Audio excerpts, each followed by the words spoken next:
Good afternoon. The Lord's message to us today is actually a plea for us to respond appropriately in a right way to all that He's done for us.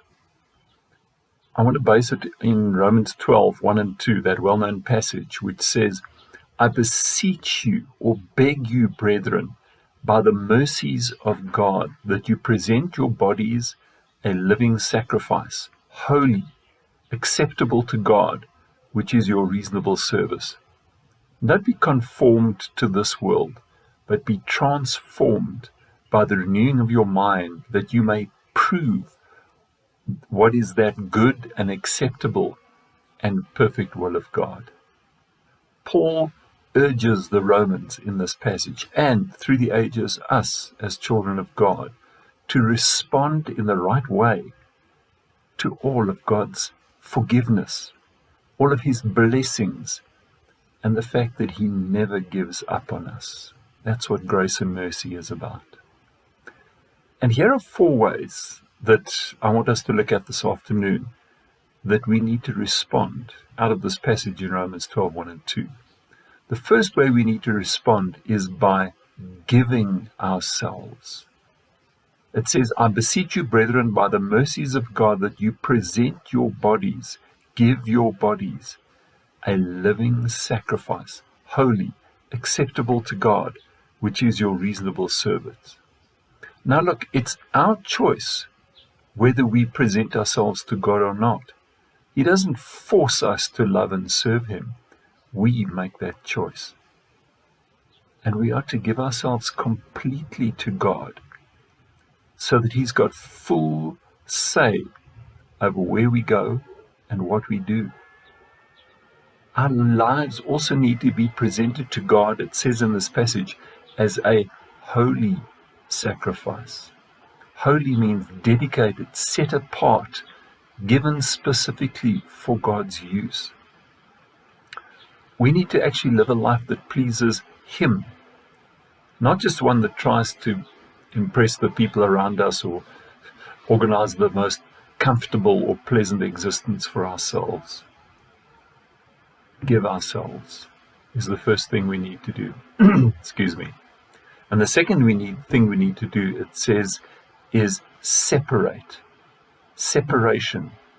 Come apart from those people around us. It says, do not be conformed to this world. Don't try and fit in with what everybody around us says that we should be. Don't try and look like what they say is beautiful. You have to have a six-pack or a wedge-shaped figure or not weigh more than a certain amount. Don't buy that possession, which usually is just a toy, that they say will show, then you're successful. Don't even stay away from that career that they say isn't worth that much. Don't try and live in that suburb that they say that the important people live in, or any one of the 1,000 other worldly standards that we are constantly pressured into keeping. Be separate. Do not be conformed to that standard. And thirdly, it says there needs to be a transformation. But be transformed how? By the renewing of your mind. Our mind needs renewal from all its ungodly rubbish that we are programmed with constantly in life. What we listen to and watch is what programs how we think.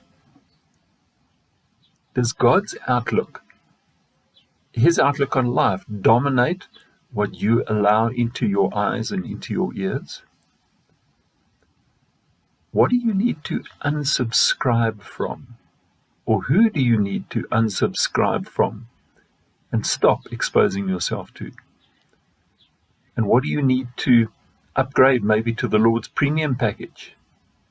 What do you need to start listening to and watching more and more so that your mind can be transformed? And the fourth and the last thing I want to look at, it says that there needs to be a demonstration.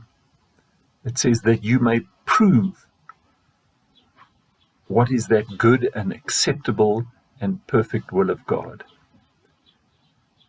We prove that we truly belong to God by doing His will consistently every day. Talk is cheap. It's easy to say, I'm a Christian. But the Bible here says, prove it. Do your actions show people clearly that you are God's child?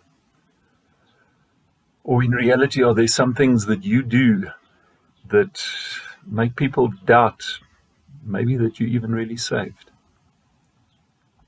So today, in response to God's message, will you give yourself completely to Him again?